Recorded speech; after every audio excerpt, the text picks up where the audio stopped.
Wonderful. Okay, everyone. Nice to see all of you here this evening. Um, I'm going to be exploring with you a topic which is a bit macabre, but appropriate for the Haggadah, and that's the subject of plagues, which is actually probably the most popular part of the Seder. People love the plagues. The kids love them. People have frogs on their tables and all kinds of fun things to keep everyone entertained. And of course, one of the more popular customs at the Seder is the taking a drop of wine out of your cup at the mention of each of the plagues. In many places, this is done with one's finger. Some people have a custom of actually pouring out. Some pour out and mix it with water at the same time. Some suggest Spanish Portuguese Jews don't do it. Probably Spanish Portuguese Jews that did do it probably didn't use their finger. They probably used a little spoon. It would be uncouth to use your finger in the wine. So use a little silver spoon to drop it out.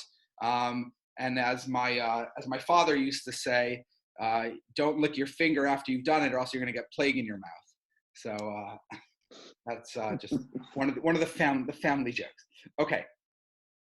Great. So what I'd like to do with you, though, is to talk a little bit about the plagues, particularly because it's such a relevant image for us this year, being that we're literally reliving almost what our ancestors lived through in ancient Egypt. It says in the Torah that one would take the Passover offering, sel beit avot, that everyone would take it into their own home, and it would be in their homes where they would wipe the blood on the doorposts, and there they would consume the Passover offering. And the idea was that it says that God would see the blood on their doorposts, and it would say that God would pass over, perhaps actually hover over their homes, and therefore the angel of death, as it were, would pass over those homes, and everyone inside would be spared. Everyone inside would be safe.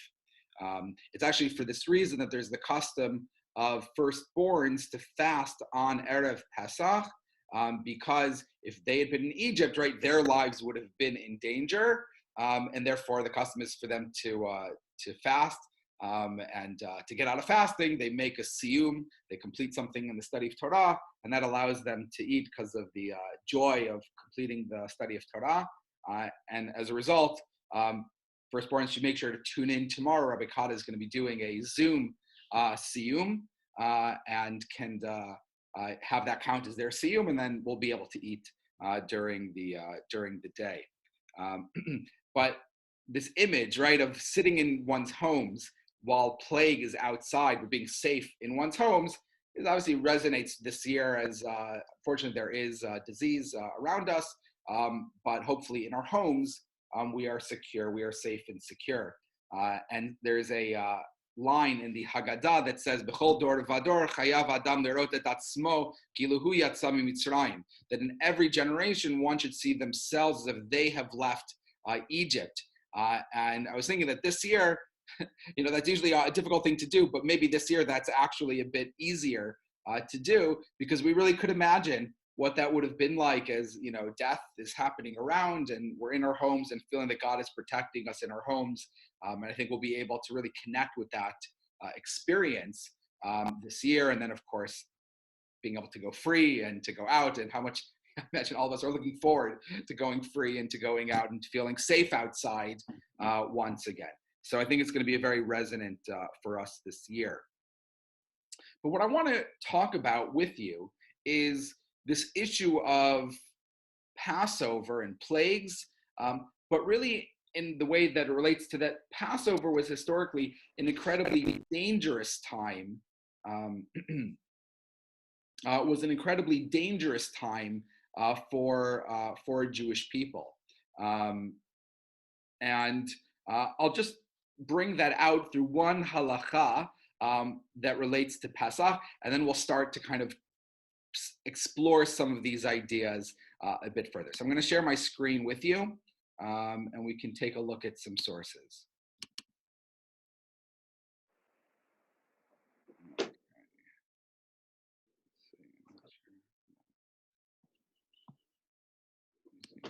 Again. All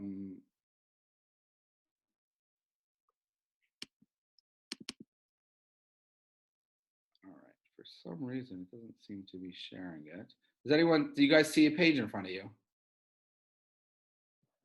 Yeah. Oh, okay, great. So then I guess it is. For some reason, I'm not seeing it.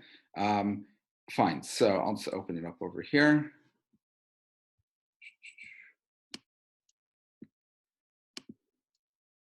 Okay.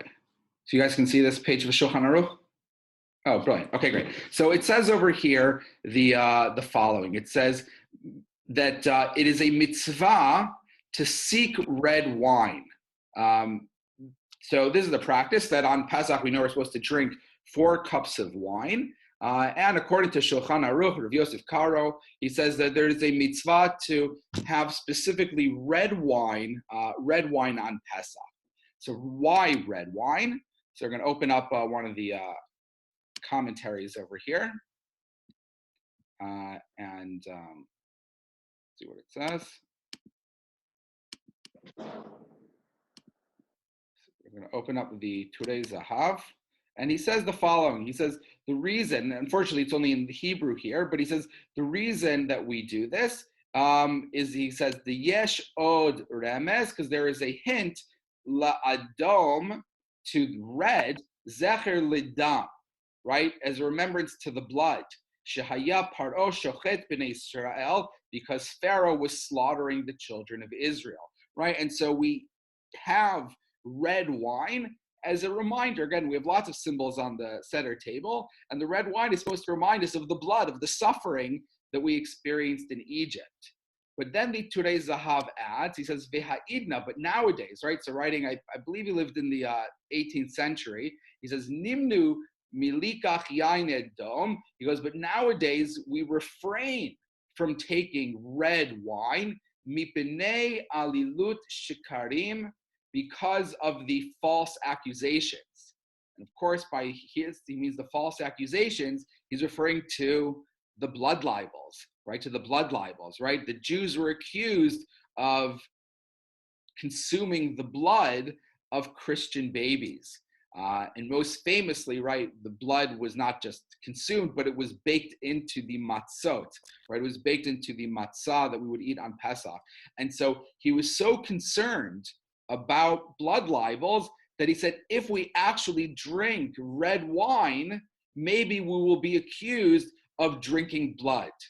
And so in order to make sure that there can be no question that we're not drinking blood, which of course is ridiculous, right?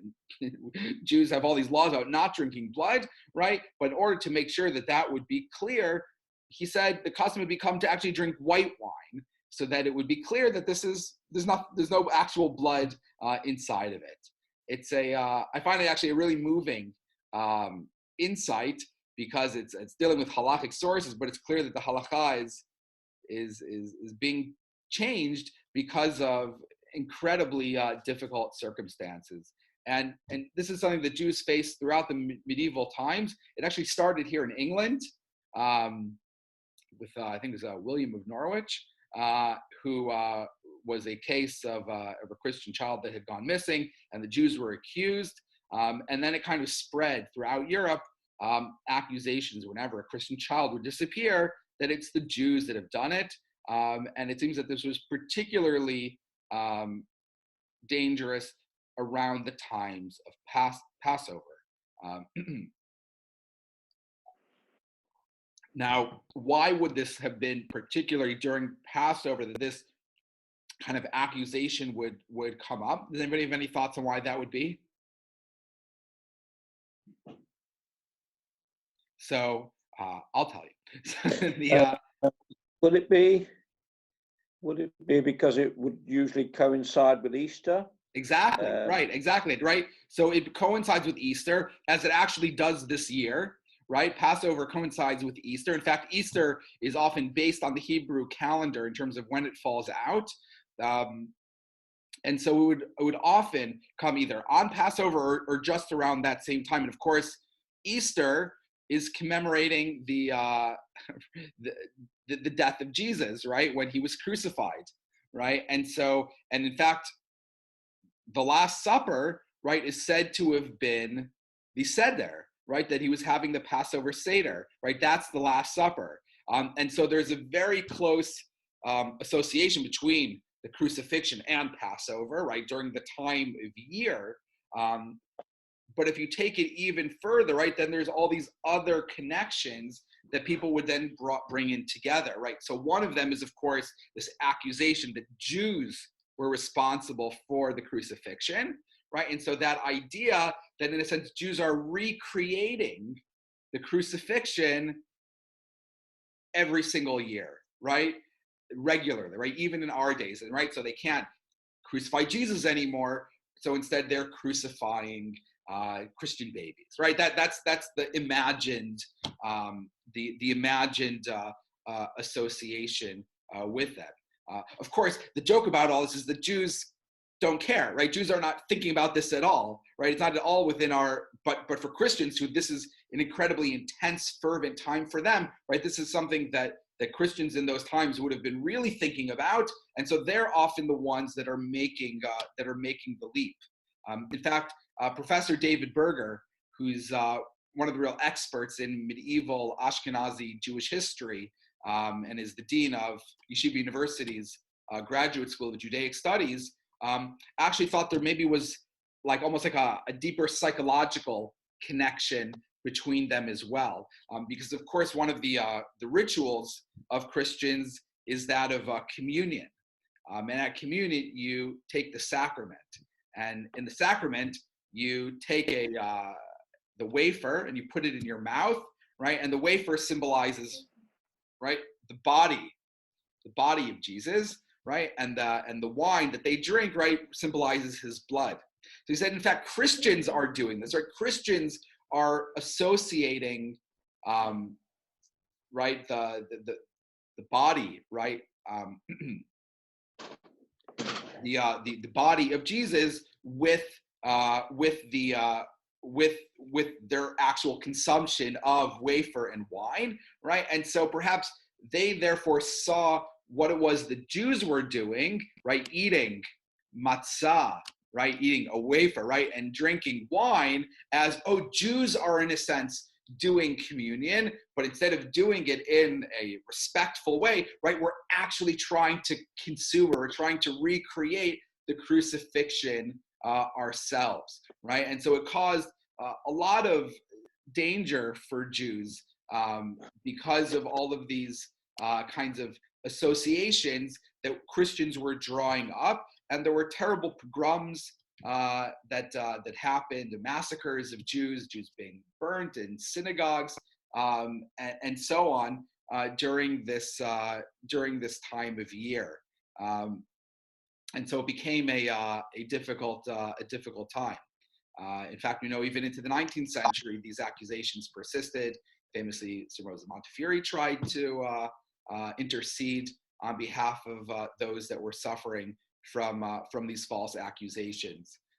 And so it's something that kind of recreates that this challenge that Jews had. In fact, oftentimes when there would be death around times of plague, it was often Jews that were accused of poisoning the wells, and all these almost like demonic types of activities, right? Because of this kind of medieval association that Christians had with the killing of Jesus or God, right? So who else could do that but demonic figures, satanic figures, and so there ended up being this challenge during this time.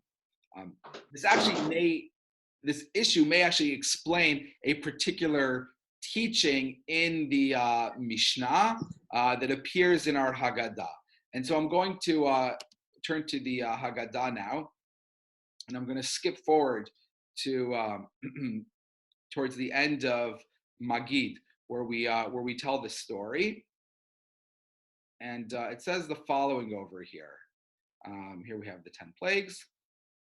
And going a little bit further over here, we have the Dayenu, everyone loves that. And then here we have Rabban Gamliel. So Rabban Gamliel, I'm going to read to you what Rabban Gamliel says. Rabban Gamliel was accustomed to say that anyone who has not said these three things on Pesach has not fulfilled his obligation. And these are them: Pesach, Matzah, and Maror. So this teaching is usually understood to say that literally what do you have to do on Pesach? You have to say Pesach, Matzah, and Maror. And if you don't say those words, you have not fulfilled the mitzvah of the Seder. But I thought this question, what does that mean? You don't say these words, you have... So the Haggadah continues. That's not the end of it. It actually goes on and talks about Pesach, Matzah, and Maror. And here, it doesn't just say Pesach. It says, we explain what is the Pesach, right? And so the Pesach, it says, the Paschal offering, right, is what our ancestors would eat in the temple, right? It was the offering that they would bring in the temple. And then it says, what is matzah? Oh, the matzah was the fact that our ancestors' dough was not able to rise when we left Egypt, right? And finally, what is maror? Oh, that's the bitter herbs of the suffering we had in Egypt.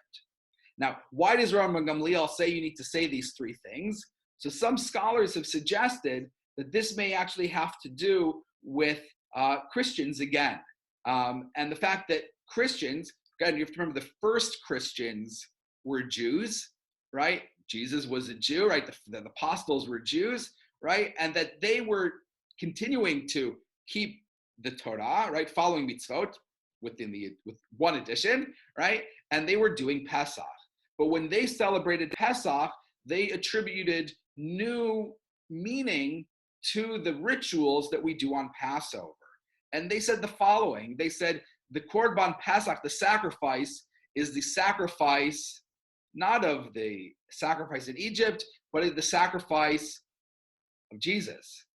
And putting the blood on the doors was putting one here, and one up over here, right? And associated the sign of the crucifix with the putting of the blood on the doorpost. And of course, the maror, the bitter herbs, was his suffering. And the eating of the matzah, right, was of course the body, right, of Jesus as well, right? So they ended up taking all of the rituals of Passover and saying that actually it's not about ancient Egypt. These rituals actually have to do with the experience of Christianity. And so Rabban Gamliel comes along and says, if you do the whole Seder, you eat your Pesach, you have the matzah, you have the maror.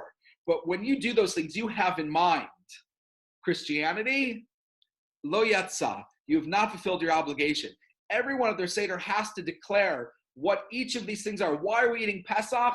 Because of the Paschal sacrifice. Why are we having the matzah? Because the dough did not rise. Why are we having the maror? Because it was bitter in Egypt. And if you don't declare that that's what your intent is, when you do these things, we actually are going to be concerned. Maybe you are a Christian, or right, you're doing this heresy from a Jewish point of view, and you will not fulfill your obligation. And so there are kind of this moment where he says we need to really define the things that we're doing. It's not enough to simply do the rituals. We have to understand why we're doing the rituals in order to make sure that we're getting the correct meaning, the correct message from these rituals that we are observing on Pesach. And so there were kind of all these really kind of important associations that were meant to have on the holiday, and not, God forbid, allow the possibility that our rituals could be either adopted or changed, or the worst case scenario, we're actually accused of doing the things that Christians themselves do themselves, and actually accusing Jews of actually, God forbid, eating blood or killing and so on. There was so much fear with Pesach that this may be part of the reason why it became the custom to make a declaration after we've had our meal, right? So this is after we've had the meal on Pesach that we have the custom of saying the following thing. And I'm just going through the Birkat HaMazon over here. And over here, there's a really powerful line in the Haggadah where we open the doors to greet Eliyahu Hanavi, to greet Elijah, which is the messianic moment. And we ask God, pour your wrath upon the nations that did not know you and upon the kingdoms that did not call your name, since they've consumed Yaakov and laid waste his habitations, right? And so here you have this powerful beseeching God to, in a sense, strike vengeance, to bring justice to those that have persecuted us. And again, perhaps we do this on Pesach because particularly it was on Pesach in ancient times and in many generations that Jews experienced suffering, particularly at that time. And we say that in the Haggadah, that we say, right, B'chol dor v'dor omdim aleinu l'chalotenu, that in every generation they've stood upon us to destroy us, ve'Hashem matzilenu mi'adam, right, but God saves us from their hands. And it may not just be general of all the times, but actually on Pesach, that was often a particular problem. And so we pray to God that this Pesach should be the end of the persecutions and that God should bring justice to the world. And ultimately, as we say then, L'Shon Haba B'Yerushalayim, next year in Jerusalem. It's actually a quite strident thing that we do, that we open up our doors and say this verse out loud, because it could be dangerous, right? Asking God to pour out a vengeance upon those that persecute us. And so here you get another really great connection between Pesach and ancient Egypt, where also in ancient Egypt, that seemed to be what was going on, right? What's this whole thing of putting blood on the doorposts? You know, like some sign, and then God knows it's a Jewish house, and God says, oh, I see blood on the doors. That's the Jews. I'm going to skip over. God knows that Jews live there. What do we need the blood to remind him? So the whole idea with the blood is that this was taken from the lamb, which was the god of the Egyptians. And so what the Jews were doing is we tied up the lamb outside our house for 3 days. All the Egyptians walked by, they saw the Jews with a little lamb outside their house. And then we slaughter it, right? I mean, it's a brazen act where we're slaughtering the god of the Egyptians. We're publicly declaring a rejection of pagan worship. And then we actually go and paint it on our doors, right? We're really showing that we have slaughtered, right? That we've rejected pagan ideas.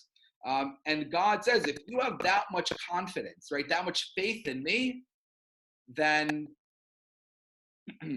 right, then God says that I will protect you, right? I will protect you from this persecution, right, because of this great act that you have done, showing your belief in God, your rejection of pagan views. And so it could be that similar thing that we're doing on Pesach. We're opening our doors and once again declaring our belief, our faith in God during this time. And in fact, we call the night of Pesach Leil Shimurim, right? The night of the protection, right? That on Pesach, there's this faith that on whatever happens around or in general, on the night of Pesach itself, we are safe. We are safe on the night of Pesach. And so that's a really kind of powerful imagery, the sense that we're supposed to have, that we're in our homes on Pesach, and regardless of what's happening outside, whether persecutions or plagues, right, that in our homes, we believe that we are safe. I would say, obviously, this year, we can express gratitude because while there is plague around us, we do not fear that we are being attacked for the plague, right? Thank God, despite, I'm sure, some anti-Semitism that one can find online, right? Certainly any real channels, that would never be the case, right? Thankfully nowadays. And so this year is also an opportunity to express gratitude, right? That we are safe in our homes, that we don't have to worry about breaking into our homes and dragging us out. But in fact, that we are safe in our homes, right? The only thing we have to worry about is the actual virus, right? Which is outside. And so, particularly on this year, right, we have this prayer, right, where we pray for salvation. When we say to God, right, that just as God saved our ancestors, may he save us. And so that is our prayer this Pesach, that we pray that just as God has saved our ancestors, that he should save us, indeed everyone. He should save all of those that are suffering this year, and that this really should be a Leil Shimurim, a night of protection for everybody, and that this Pesach should really be the end, or the beginning of the end of the troubles in the world around us, and that ultimately we should be able to truly celebrate going from avdut lecherut, from slavery to freedom, and having the freedoms that, please God, everyone will be able to enjoy with the end of Pesach this year.